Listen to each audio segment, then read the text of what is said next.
এখনও ইউক্রেনের বিরুদ্ধে ব্যবহার করছে না? এই প্রশ্নটাই এখন ইউক্রেন, যুক্তরাষ্ট্র এবং পশ্চিমা দেশগুলোর কপালে চিন্তার ভাঁজ ফেলেছে।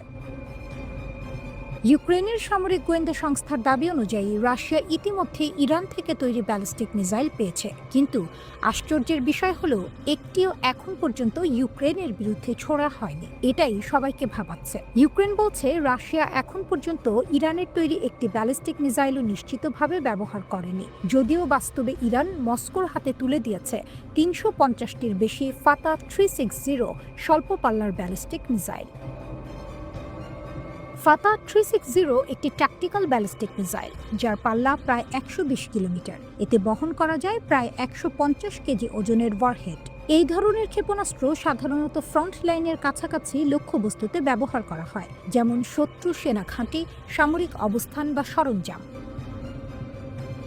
বিশ্লেষকদের মতে এই মিসাইলগুলো ব্যবহার করলে রাশিয়া সহজেই ইউক্রেনের ফ্রন্ট লাইনের কাছে থাকা সামরিক অবস্থান ধ্বংস করতে পারত, আর তাতে করে তারা তাদের দামি ও দীর্ঘ পাল্লার মিসাইলগুলো ভবিষ্যতের জন্য জমিয়ে রাখতে পারত। তাহলে রাশিয়া ব্যবহার করছে না কেন? এখানেই রহস্য। পশ্চিমা গোয়েন্দা বিশ্লেষকদের ধারণা, রাশিয়া হয়তো ইরানের এই ক্ষেপণাস্ত্রগুলোকে একটি বড় যুদ্ধের জন্য সংরক্ষণ করছে, হয় ইউক্রেন যুদ্ধের নতুন পর্যায়ে, নয়তো অন্য কোনো সম্ভাব্য সংঘাতের জন্য। আর এখানেই আসে ইরান রাশিয়া সম্পর্কের গভীরতা।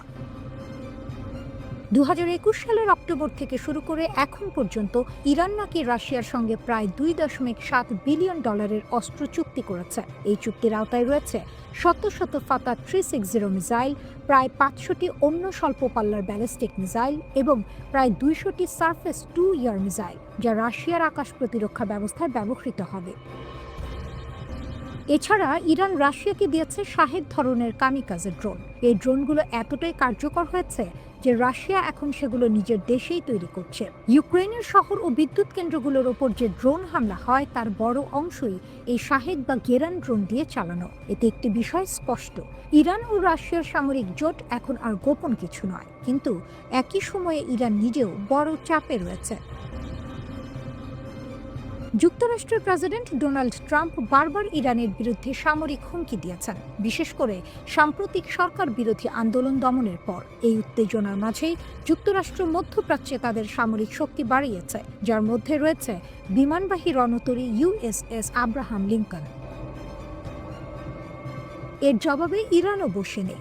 খবরে বলা হচ্ছে ইরান ফাতা ও গাদির নামের আক্রমণকারী সাবমেরিন মোতায়েন করেছে আঞ্চলিক জলসীমায়। সব মিলিয়ে কি দাঁড়াচ্ছে?